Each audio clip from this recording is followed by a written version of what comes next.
Hey guys, welcome back to my channel once again. Before we dive into the tutorial, if you are yet to subscribe to my channel, please click the red subscribe button down below and like the video. Thank you.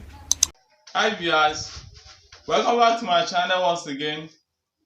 In this video, I'd love to show you guys how I use this solder iron to create my cufflinks hole.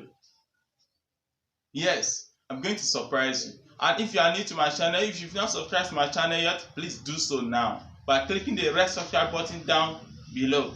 So the first thing I'm going to do is to plug your solder iron. Plug mine already. Hope you can see that red light, I guess.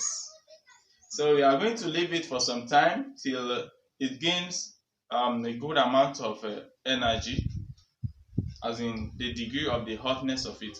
And before that, I'm going to show you the one I did previously or before. Wait for that, it's coming. So this is my cuff, and this is the hole I created for the links. So here is my links. I'm using these links for educational purposes. So I'm going to insert this link in this form, and the other side, and you have your cufflinks hole.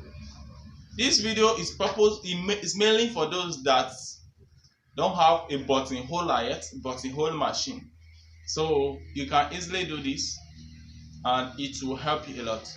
So the reason why I'm using this solder iron, the effectiveness, the efficiency of it is that it burns around the hole you created, because it is heat transferred.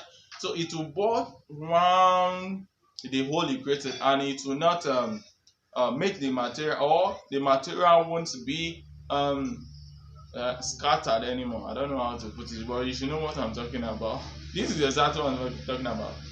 Things like this will not show up at the hole anymore.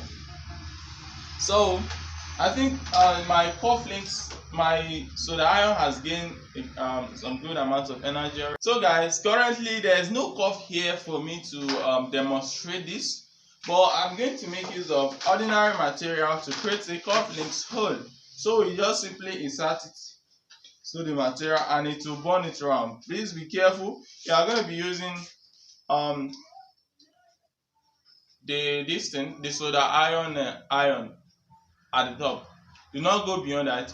Do not allow this one to touch the material. I mean this. From here backward, don't allow it to touch your cloth, but from here upward you can use that, because when this one touches the material, the hole that will be created will be enormous. It will be very great, and I know you won't like it. And guys, that's the end of this video. If the tips, the tricks, the hack is helpful, please don't forget to give me a thumbs up. And if you are new to my channel, please subscribe to my channel.